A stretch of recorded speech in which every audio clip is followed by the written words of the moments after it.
हाँ जी, नमस्कार सबको। मैं हूँ आपका अपना भाई योगेंद्र राठौड़, लेके आ गया हूँ आप लोगों के लिए आज एक और काफ़ी इन्फॉर्मेटिव वीडियो। तो चलो बिना किसी देरी करते हुए अपना वीडियो है हम स्टार्ट करते हैं। तो आज मैं एक और ख़ास वीडियो आप लोगों के सामने लेके आऊँगा। आई होप कि ये वीडियो आप लोगों के लिए काफ़ी काम आएगा, आपको डिसीज़न मेकिंग में आपकी हेल्प करेगा, आपकी फ्यूचर प्लानिंग में आपकी हेल्प करेगा। तो दोस्तों बात ऐसी है कि अभी आपको पता है रिसेंटली पिछले 6-8 महीने में या साल भर से यूके के अंदर जो रिक्रूटमेंट की प्रोसेस है या जो वैकेंसीज़ है काफ़ी कम हो गई है। मैं ऐसा नहीं बोलूँगा कि कंप्लीट स्टॉप है, अभी भी वैकेंसीज़ होती है, अभी भी रिक्रूटमेंट हो रहा है। अभी लास्ट मंथ ही मेरे हॉस्पिटल में ही एक बैच आया है, तो अभी भी हो रहा है। लेकिन कंपेयर करें कि पिछले 2-3 साल से इस साल को तो काफ़ी कम हो गया है ना, ऐसा ही और भी कंट्रीज़ के अंदर हुआ है। तो ऐसा क्यों हुआ है, इसका क्या कारण है, वो सब चीज़ें तो देखो यहाँ की गवर्नमेंट को पता होगा या यहाँ के एनएचएस को पता है।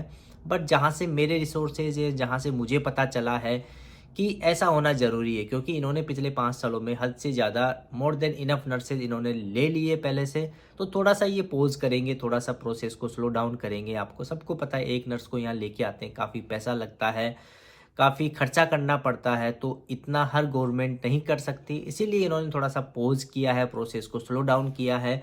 लेकिन अब मैंने ये वीडियो क्यों बना रहा हूँ, इसका क्या उसका रीज़न है, तो दोस्तों मैं आपको बता देता हूँ कि अब आप लोगों को ऐसे नहीं है कि यार आप किसी भेड़ चाल की तरह चले जा रहे हो या किसी पे ब्लाइंड ट्रस्ट करके, या किसी ने इस तरीके से प्रोसेस किया है तो आप केवल उसी को फॉलो कर रहे हो, या फिर किसी का वीडियो देख के आप बस उसको फॉलो किए जा रहे हो। नहीं, अब आपको सोचना पड़ेगा कि क्या चीज़ आपके लिए सही है, कौन सा प्रोसेस आपके लिए सही होगा, क्या चीज़ आपको पहले से प्रिपेयर करके रखनी है ताकि आपके चांसेस और लोगों से ज़्यादा हो जॉब को लेने के लिए।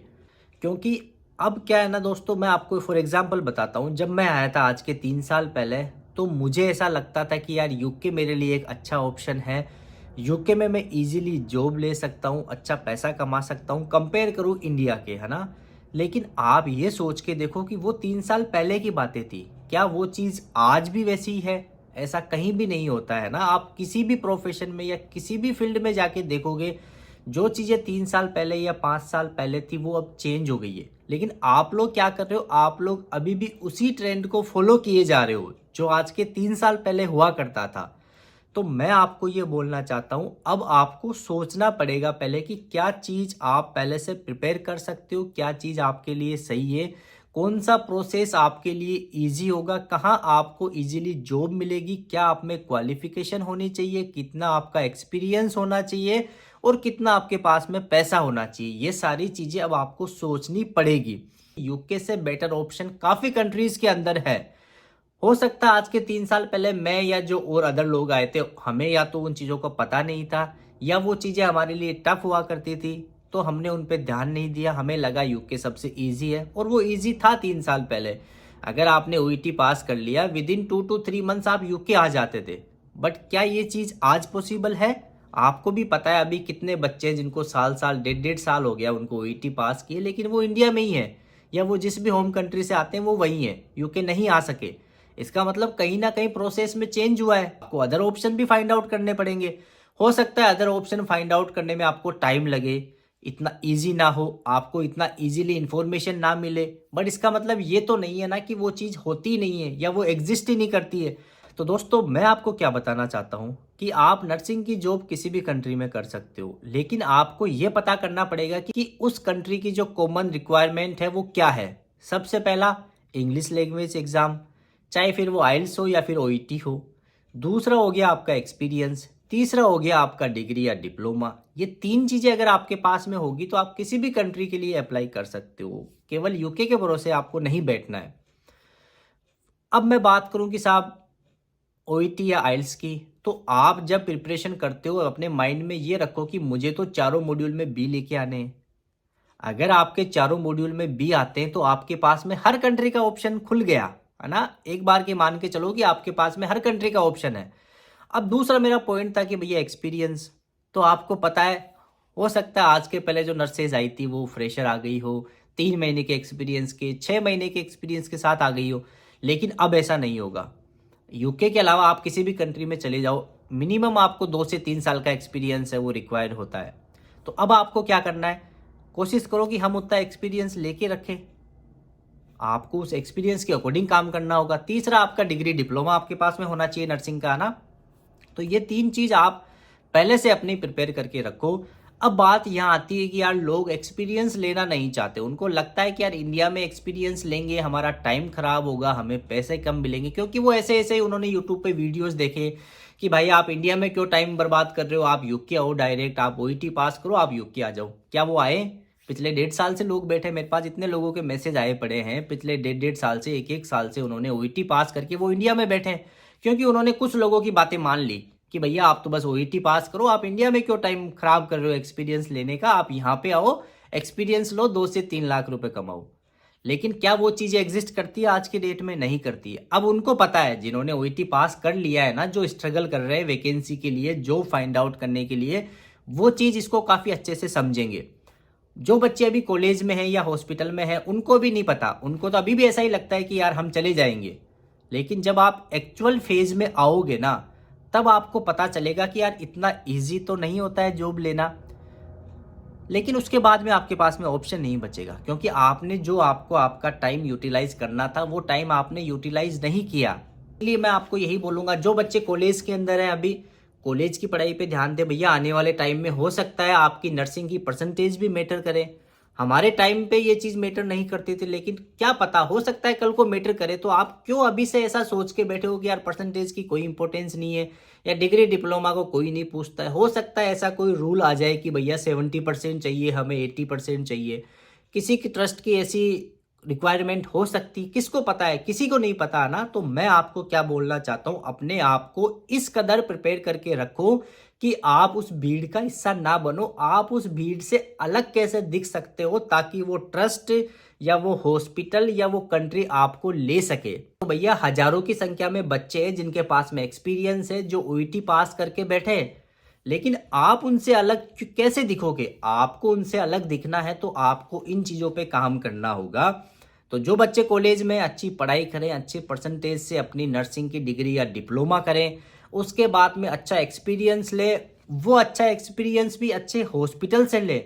हो सकता है आने वाले टाइम में ये चीज़ें भी मैटर करेगी, किसको पता है, किसी को नहीं पता। बट अगर आपके पास में अभी से टाइम है, तो क्यों ना आप अपने दिमाग में इस प्रोसेस को लेके आओ कि भैया मैं किसी अच्छे हॉस्पिटल को ज्वाइन करूंगा, अच्छा काम सीखूंगा, उसके साथ साथ में मैं अपनी इंग्लिश पे काम करूंगा।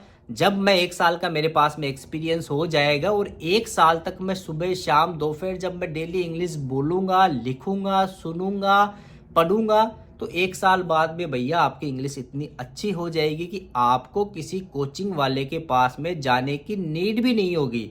आप ये सोच के देखो, जब वो कोचिंग वाले आपको बोलते हैं कि हम आपको 1 महीने में, हम आपको 3 महीने में ओईटी पास करा सकते हैं, तो भैया आपके पास तो 1 साल है।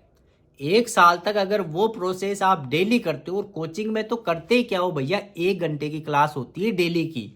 लेकिन जब 1 साल तक आप विदाउट कोचिंग घर पे आपके पास में इतना टाइम होता है कि आप पूरा पूरा दिन आप अपनी इंग्लिश को दे सकते हो। उसके लिए मैंने इतने अच्छे अच्छे वीडियोस बना रखे हैं, आपको कहीं से कुछ एक्स्ट्रा एफर्ट लगाने की नीड ही नहीं है। तो आप सोचो कि वो 1 घंटा और वो 3 महीने की कोचिंग मेरे लिए इनफ है, या फिर वो 1 साल और 24/7 मेरे लिए इनफ है। ये आपका डिसीजन है, आपको चूज करना है। हो सकता है मेरे प्रोसेस में या मेरे बताए हुए तरीके में आपको टाइम ज़्यादा लगे, लेकिन भैया टाइम तो अभी भी लग रहा है। उन बच्चों से पूछो जिनको 1 साल 1.5 साल हो चुका है ओईटी पास करे, उनके पास में जॉब नहीं है। हो सकता है ये टाइम और भी ज़्यादा हो जाए, या उनको ओईटी एग्ज़ाम दोबारा देना पड़े, और दोबारा ओईटी एग्ज़ाम देना इतना ईजी नहीं होता है। तो मैं आपको यही बोलना चाहूँगा, सबसे पहले जो कॉलेज में अपनी पढ़ाई पे ध्यान दे, अच्छी परसेंटेज के साथ में अपनी जो नर्सिंग की डिग्री या डिप्लोमा करें, अच्छे हॉस्पिटल से आप एक्सपीरियंस ले, अच्छी अपनी इंग्लिश की तैयारी करें। जब आपका एक्सपीरियंस 1 या 1.5 साल का हो जाएगा, और उस 1 या 1.5 साल के टाइम में आपने अगर अच्छी इंग्लिश की तैयारी की है साथ में, तब आपको लगेगा कि यार अब मेरे लिए ओईटी कुछ भी नहीं है। आप जब मन करे तब आप ओईटी एग्ज़ाम बुक किया और ओईटी एग्ज़ाम पास किया। फिर आपको ये सोचना नहीं पड़ेगा, या ये डर आपके माइंड में नहीं होगा कि मेरा ओईटी एक्सपायर होने वाला है, मेरा सीबीटी एक्सपायर होने वाला है। तो है ना, इन चीज़ों पे ध्यान दो दोस्तों। आने वाले टाइम में और भी कंट्रीज़ के आपके पास में काफ़ी अच्छे अच्छे ऑप्शंस होने वाले हैं। आप ये मत मान के चलो कि यूके ही सब कुछ है। हो सकता है कि यूके के रिगार्डिंग आपको वीडियोस यूट्यूब पे ज़्यादा देखने को मिले या प्रोसेस आपके लिए ज़्यादा फेमिलियर हो या ज़्यादा कंफर्ट जोन वाली हो, बट ऐसा नहीं है। इस कंफर्ट जोन से हटके भी और कंट्रीज़ है। काफ़ी नर्सेज जो यूके आने के बाद में भी अदर कंट्रीज़ में जा रही है, तो उसके पीछे कुछ ना कुछ रीजंस होंगे जो आपको नहीं पता है फिलहाल। तो मैं तो आपको यही बोलूँगा, मैं ये नहीं बोलता कि यूके ख़राब है। मैंने यूके आने के बाद बहुत कुछ कमाया है, बहुत कुछ मैंने अपने घर वालों को दिया है, अपने लिए किया है, तो मैं यूके की ऑलवेज रेस्पेक्ट करूँगा, करता हूँ, करता रहूँगा। बट आपको मैं ये बोलूँगा कि जो बच्चे आज कॉलेज के अंदर है, जो बच्चे अभी हॉस्पिटल में हैं, जो बच्चे फ्रेशर हैं, उनको और भी चीज़ें कंसीडर करनी पड़ेगी। उनको सोचना पड़ेगा कि क्या यूके उनके लिए अच्छा ऑप्शन है या फिर उसके अलावा हम और भी कंट्रीज़ की तरफ जा सकते हैं। किसी भी कंट्री के अंदर जाओ, 3 बेसिक रिक्वायरमेंट आपको मैंने बता दी है। सबसे पहले नर्सिंग की डिग्री या डिप्लोमा हो आपके पास में एक अच्छी परसेंटेज के साथ में, आपके पास में ओईटी हो, कोशिश करो चारों मॉड्यूल में बी लेके आओ, और एक अच्छा एक्सपीरियंस हो। ये 3 चीज़ अगर आपके पास में है, आप किसी भी कंट्री के अंदर जा सकते हो। फिर आपको देखना होगा कि आपको कौन सी चूज़ करनी है। आपको किसी का वेट नहीं करना, या फिर आपके पास केवल एक ऑप्शन ना हो कि आपके पास में मल्टीपल ऑप्शंस होंगे। तो दोस्तों, आई होप कि ये वीडियो आपके समझ में आएगा और आप इसके अकॉर्डिंग अपनी तैयारी करोगे। इन बिटवीन आपको कहीं पे भी कुछ पूछना हो, कुछ भी डाउट हो, आप आपके भाई को जब आपका मन करे तब आप मुझे मैसेज कर सकते हो, जब आपका मन करे आप मुझे इंस्टा पे डीएम कर सकते हो। प्लीज़ अगर वीडियो अच्छा लगा तो इसको लाइक करें, वीडियो पे कमेंट करके अपने भाई को अप्रिशिएट करें और वीडियो को शेयर करें। Thank you so much.